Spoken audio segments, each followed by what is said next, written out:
Class, we are going on to lesson 1, tutorial 2. This is the second part of assignment 1.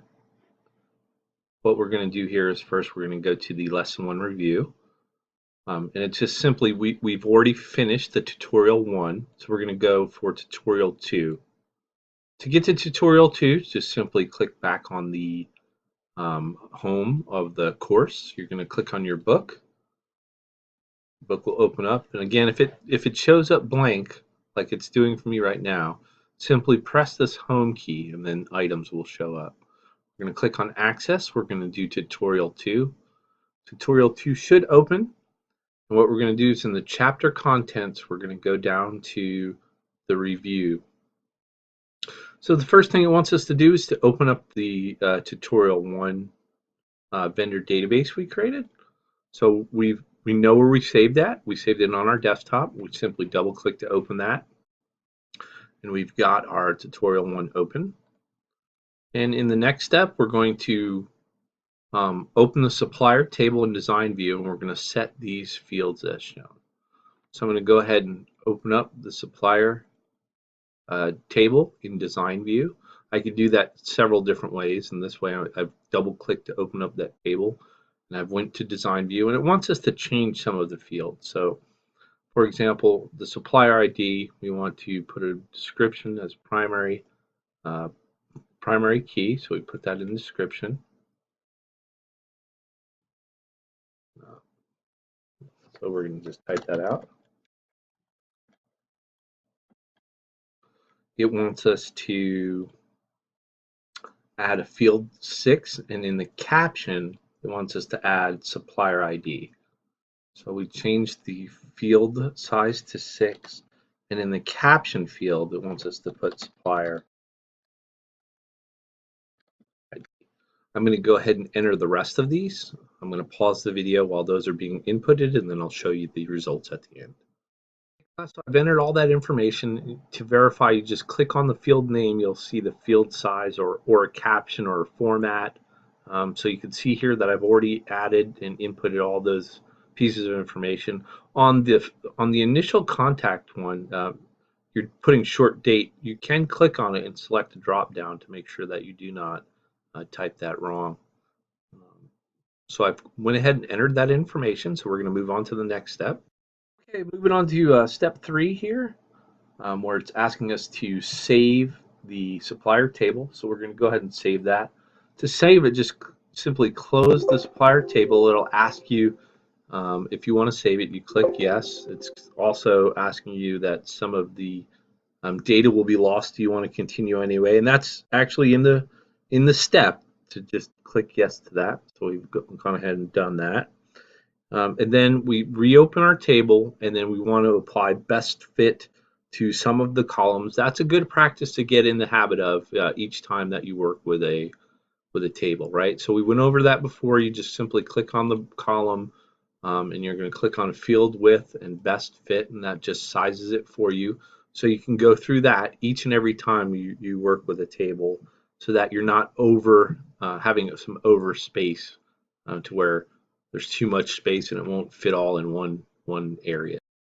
Okay, so we're going to go on to the next step. It should be step 4. It wants us to create a new table in design view using the table design shown below. So we're going to use this information to create a table. So first we just click on create. We're going to create a table. All right, and we click that tab to say in design view. And then we're simply just going to input the data that's on our review assignment here. So I'm going to go ahead and enter that data. I'll enter the first one for you, and then I'll pause the video while I enter the rest. So the first one we want to do is product ID. It is the primary key, short text field 5 with a caption.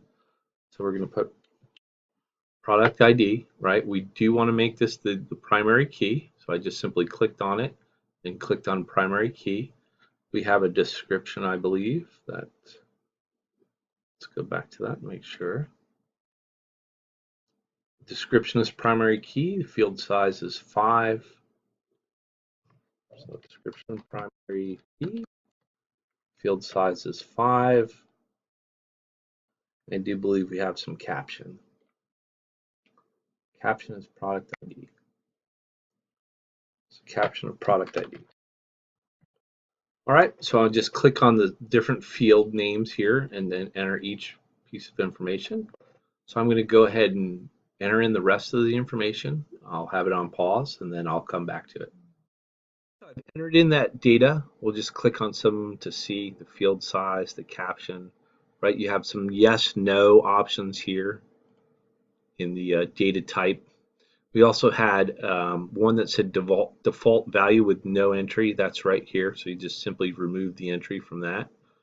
You have different captions. You had different decimal places. So I went ahead and entered all that data, right? We had one with decimal places of 2. So that's in there. Now the next step, which is number 5, select the product ID as the primary key, which I've already done. There's a couple ways to do that. You click on the field and click the primary key tab right here, or you can just right click it and assign it as the primary key. Now if you have that key there, that's indicating that's the primary key. If I clicked it again, it would remove the primary key, so just be careful about clicking that too many times. So we have that stuff entered. We're going to save the table as product. I simply try to close the table. It wants me to close. It says, do you want to save it? I say yes. I can name the table as product. And then it should appear here over here on the table side, right? So we have 2 tables right now, one product and one supplier. Plus we're on to step number 6. We're going to modify the table that we just made. We're going to add a field name weight. And here are the values to that field. And then we're going to do a little bit of rearranging of the table. So we're going to go ahead and continue to do this in design view. So here's our table, and we are in data sheet view, but we're going to go to design view. And we're going to add weight. We're first going to just add it here on the bottom. The data type is number. And the field size is single. Decimal places is 2. The caption is weight in pounds.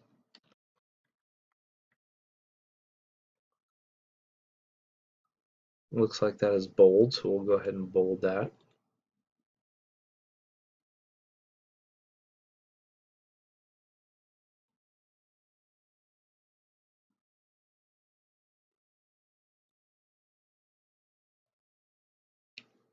Okay. We're going to do the default value with no entry.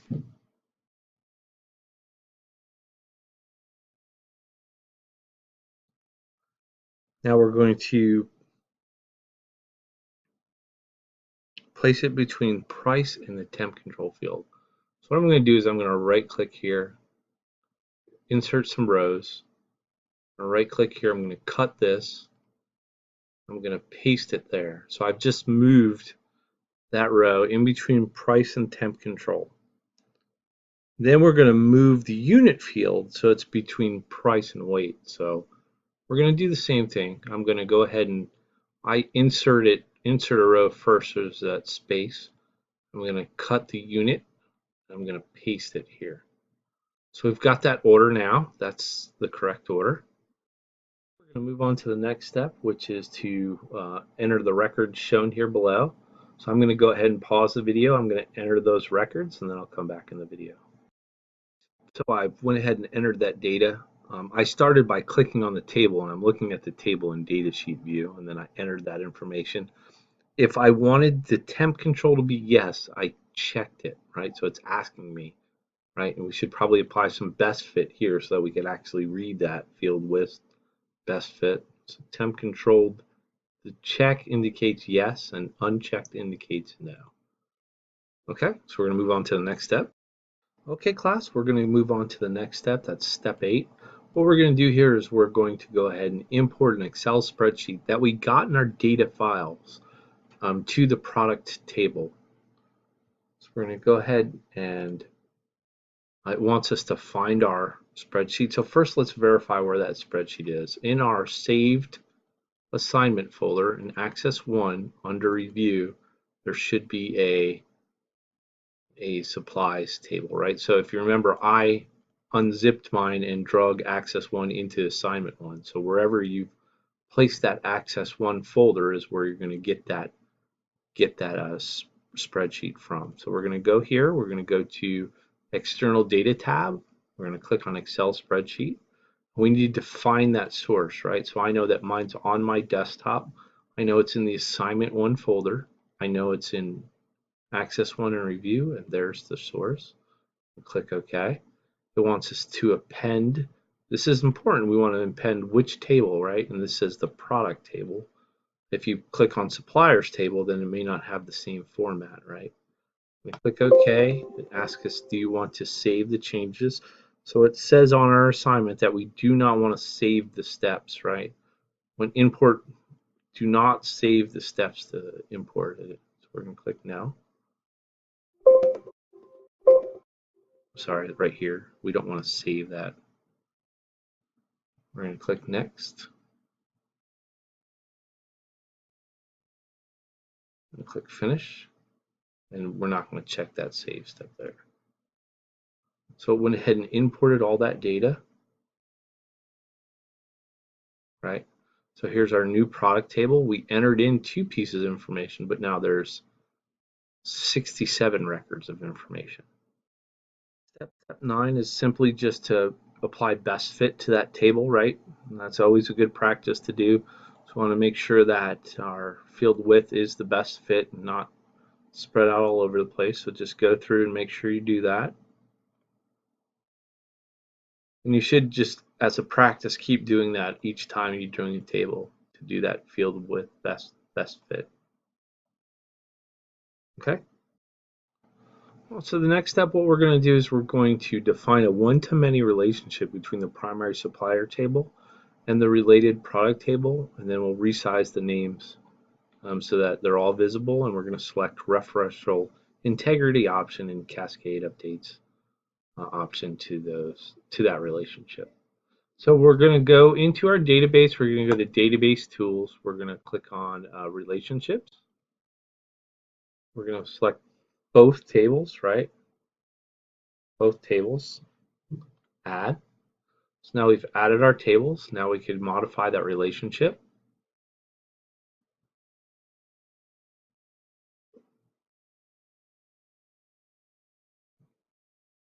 We're going to drag this out so that we see all the fields. I'm going to put my supplier table on the left and the right. I like that better. I'm going to go ahead and define a one-to-many relationship by simply just dragging. Right, and I see that it comes up that the supplier ID is a one-to-many, but I didn't want it to be product name. I wanted it to be, I believe, supplier ID. So let me verify that. The relationship that we're looking for to the related product table. So that, yep, okay, so we're going to go ahead and drag it to one-to-many relationship. We're going to go ahead and select referential integrity. We're going to go ahead and do, I believe, cascade updates. We'll create that relationship.